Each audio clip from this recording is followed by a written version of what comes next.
Hello అండి. అందరికీ నమస్తే. ఈరోజు వీడియోలో మనం వినబోయే కథ ఏంటో తెలుసుకునే ముందు మీ అందరికి కూడా నా చిన్న రిక్వెస్ట్. కొత్తగా మా ఛానల్ చూస్తున్న వాళ్ళు తప్పకుండా ఒక లైక్ చేసి మీ ఫ్రెండ్స్‌కి, ఫ్యామిలీ మెంబర్స్‌కి షేర్ చేయండి. అలాగే ఇలాంటి మరెన్నో మంచి మంచి కథలు వినాలనుకుంటే వెంటనే ఛానల్‌ని సబ్స్క్రైబ్ చేసుకొని పక్కన ఉన్న బెల్ ఐకాన్‌ని క్లిక్ చేయండి. మరి ఇప్పుడు లేట్ చేయకుండా కథలోకి వెళ్ళిపోదాం. అర్ధరాత్రి 2 అయింది. రఘురామ్ ఏదో పీడకల వచ్చినట్టు చటుక్కున లేచి కూర్చుని దాహంగా అనిపించడంతో మంచినీళ్ళ కోసం బెడ్ పక్కనున్న టేబుల్ మీద చేతితో తడిమి చూశాడు.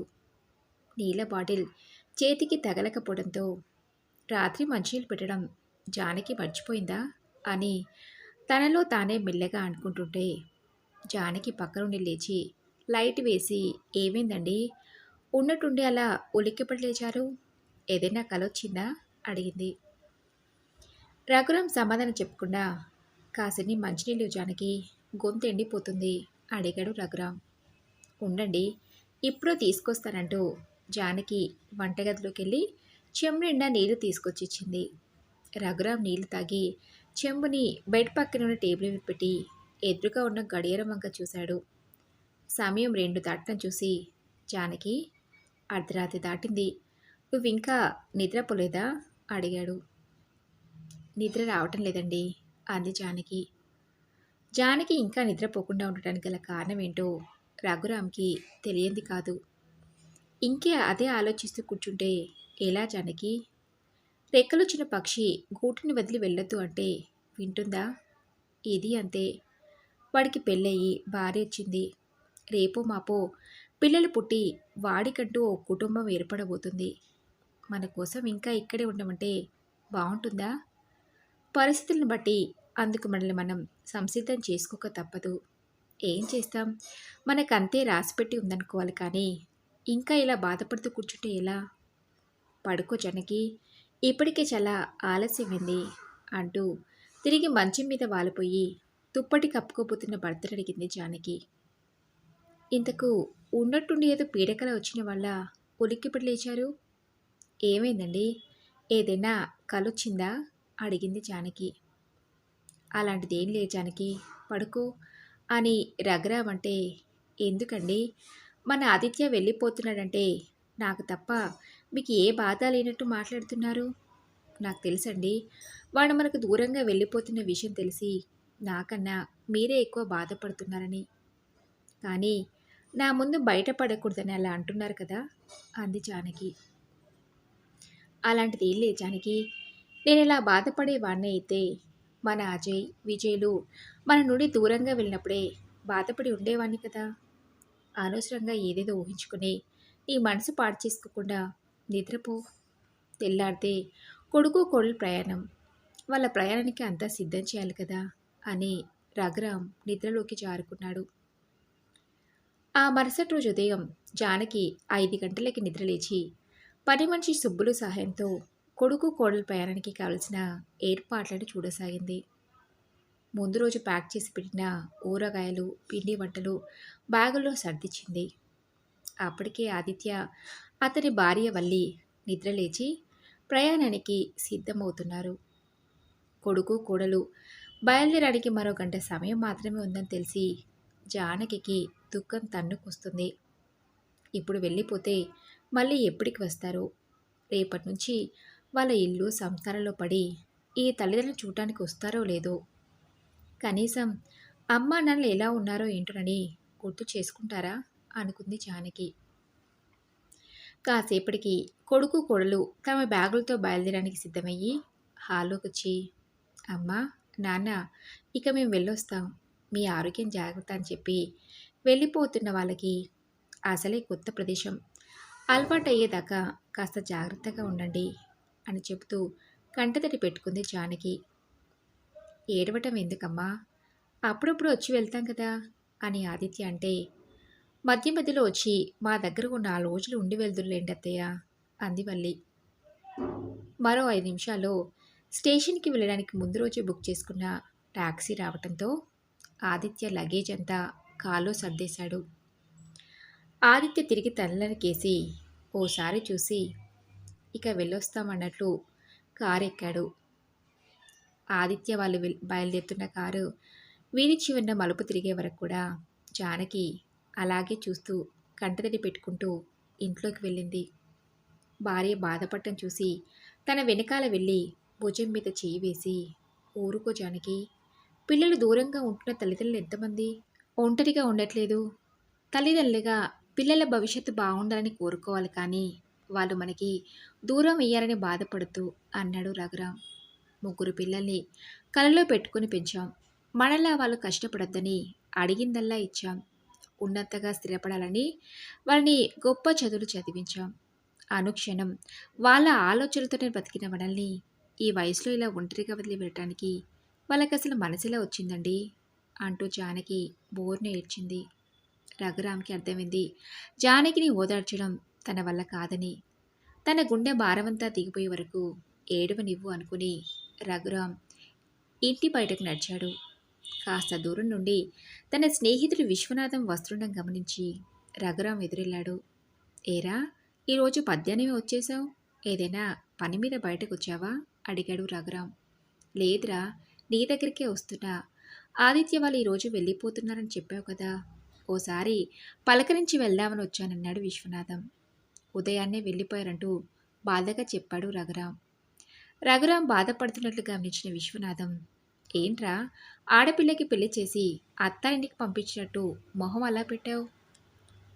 ఉద్యోగాలొచ్చి ఎంతమంది పిల్లలు తల్లిదండ్రులకు దూరంగా వెళ్ళటం లేదు? అంతెందుకు, ఆదిత్య అన్నయ్యలిద్దరూ ఉద్యోగరీత్యా విదేశాల్లో ఒకరు చెన్నైలో ఒకరు ఉండటం లేదా? వాళ్ళు వెళ్ళినప్పుడు లేని బాధ ఇప్పుడు ఆదిత్య వెళ్ళినందుకు ఎందుకురా?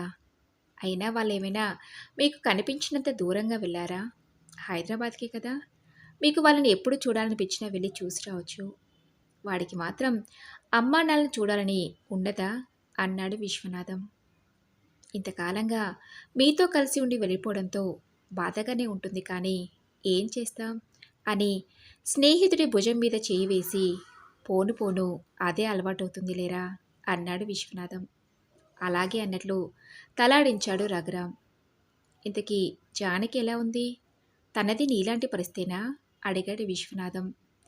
తన్ని ఓదార్చలేకే, తనలా ఏడుస్తుంటే చూడలేక ఇలా బయటికి వచ్చాను విశ్వనాథం. ఉండి ఉండి కొడుకు కోడలు వెళ్ళటంతో ఇల్లంతా బోసిపోయినట్టుంది అన్నాడు రఘురాం. జానకి కూడా ధైర్యం చెప్పి వెళ్తాననుకుని రఘురాం ఇంటివైపు నడిచాడు విశ్వనాథం. ఏడ్చి ఏడ్చి జానకి కళ్ళన్నీ వాచిపోయాయి. మొహం అంతా ఎర్రబడింది. అమ్మ జానకి, నాకు కాఫీ ఏమైనా ఇచ్చేదుందా, లేదంటే ఇంకా అలా ఏడుస్తూనే కూర్చుంటావా అడిగాడు. కూర్చున్న చోటు నుండి లేచి, ఉండండి అన్నయ్య, ఇప్పుడే తీసుకొస్తానంటూ వంటగదిలోకి వెళ్ళింది జానకి. ఆ వెంటనే 2 కప్పుల్లో కాఫీ కలుపుకొని వచ్చి ఇద్దరికీ చెరో కప్పును అందించబోతుంటే విశ్వనాథం, ముందిలా రాజానికి వచ్చి కూర్చో, ఆదిత్య వెళ్తున్నాడనే బాధలో ఉదయం నుండి మీరిద్దరూ కనీసం కాఫీ నీళ్ళని తాగి ఉండాలనిపించి మీకోసమే తీసుకురమ్మని అడిగానమ్మా. కూర్చుని ముందు ఈ కాఫీ తాగు అని విశ్వనాథం అనటంతో, పర్వాలేదన్నయ్య, ముందు మీరు తీసుకోండి, నేను తర్వాత తాగుతానులే అంటే, ముందు నువ్వు తాగు జానకి అన్నాడు విశ్వనాథం. రఘురాంకి చెప్పిందే జానకి కూడా చెప్పి, మీరిద్దరూ ఓ 2 రోజులు మా ఇంటికి రాకూడదు అడిగాడు. రఘురాం తన స్నేహితుడు విశ్వనాథన్ని ఆశ్చర్యంగా చూశాడు. విశ్వనాథం ఉండేది కూడా ఇదే ఊర్లో కదా, ఏదో పొరుగురులో ఉంటున్నట్టు రమ్మని అడుగుతున్నాడు అన్నట్టుగా మొహం పెట్టడంతో, అదేంట్రా అలా చూస్తున్నావు, ఒకే ఊర్లో ఉన్నంత మాత్రాన ఓ 2 రోజులు మా ఇంటికి వస్తే తప్పేంటి అడిగాడు విశ్వనాథం. అది కాదురా, రోజు కలుస్తూనే ఉన్నాం కదా, మళ్ళీ మీ ఇంటికి ఎందుకు అన్నాడు రఘురాం. అది కాదురా, పిల్లలు ఉండి ఉండి కనిపించకుండా వెళ్ళటంతో అదోలా ఉంటుంది. స్థలం మారితే మనసుకి కాస్త ప్రశాంతంగా ఉంటుందేమోనని అడిగాను అన్నాడు విశ్వనాథం.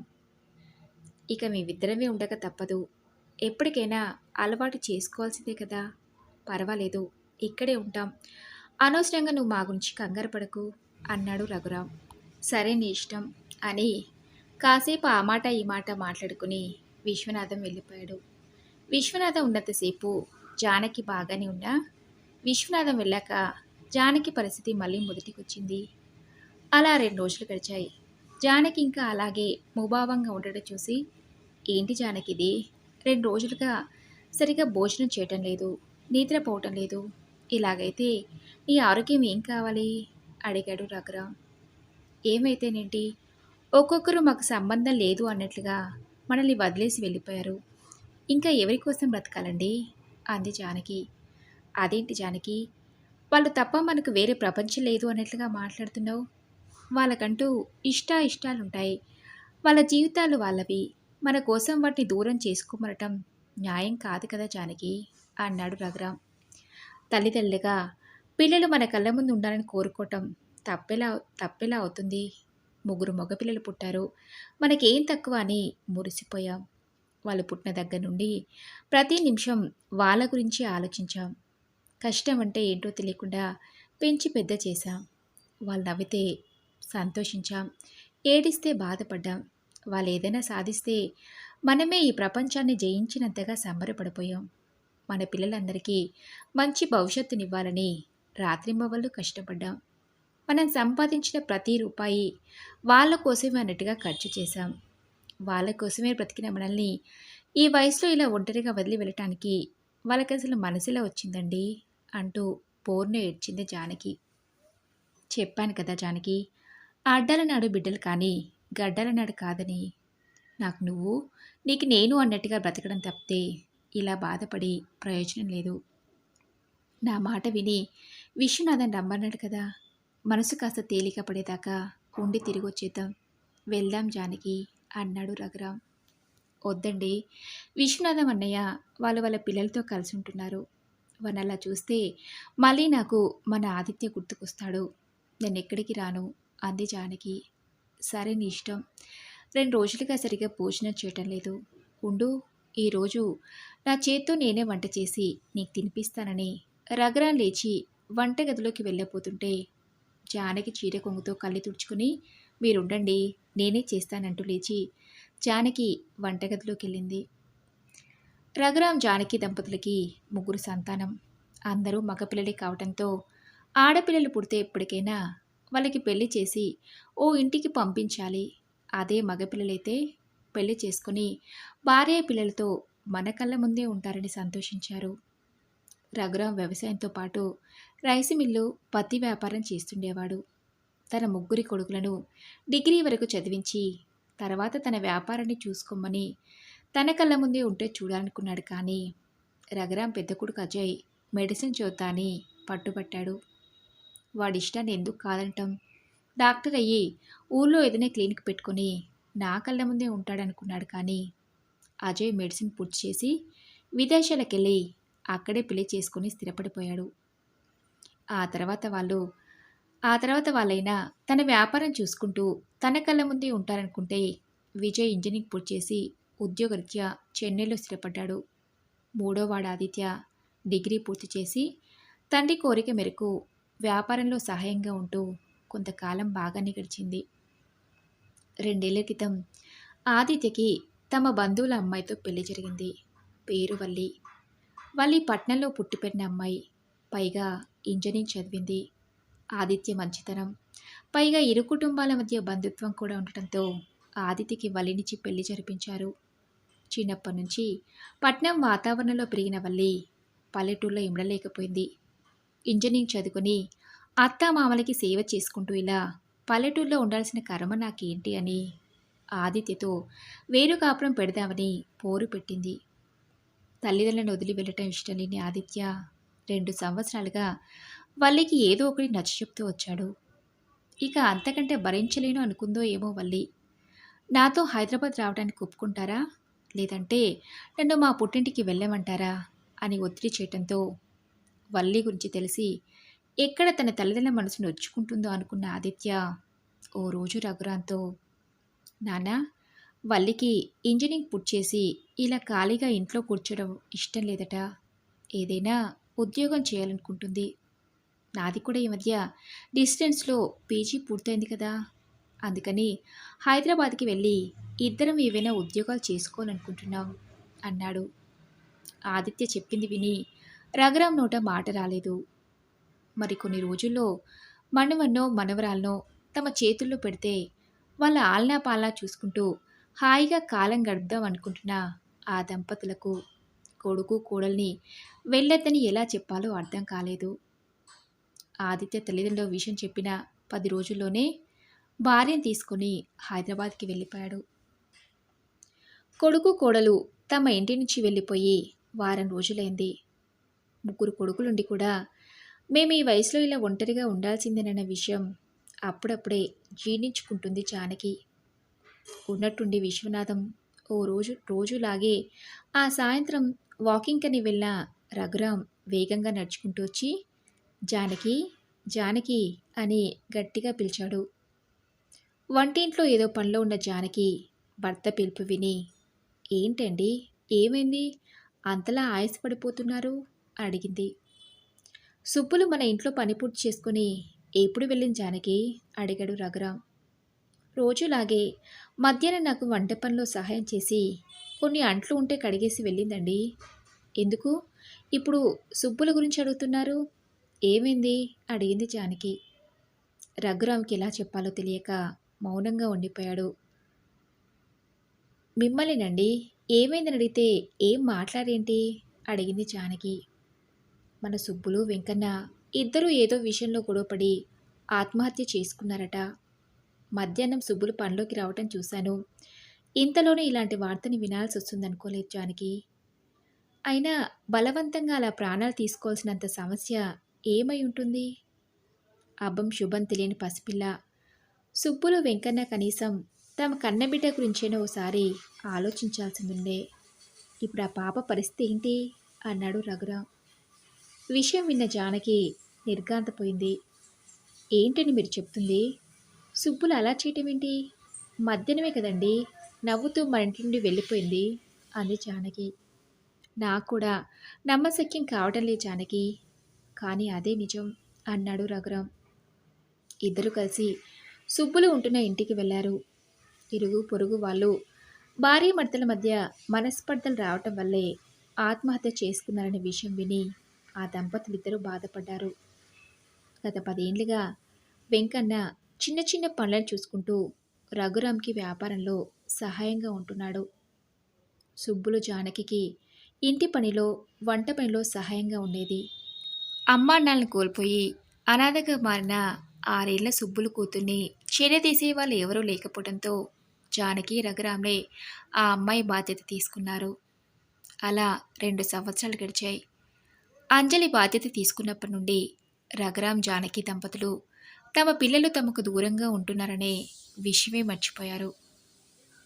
మరి రండి రోజు కదా, ఈ కథపై మీ విలువైన అభిప్రాయాల్ని నాతో కామెంట్ బాక్స్లో షేర్ చేసుకోండి. అలాగే ఈ కథ మీకు నచ్చింది అనుకుంటున్నాను. నచ్చితే తప్పకుండా ఒక లైక్ చేసి మీ ఫ్రెండ్స్కి ఫ్యామిలీ మెంబర్స్కి షేర్ చేయండి. అలాగే ఇలాంటి ఎన్నో మంచి మంచి కథలు వినాలనుకుంటే ఛానల్ని వెంటనే సబ్స్క్రైబ్ చేసుకుని పక్కన ఉన్న బెల్ ఐకాన్ని క్లిక్ చేయండి. నెక్స్ట్ వీడియోలో మరొక మంచి కథ ఉంటాను. Thanks for listening.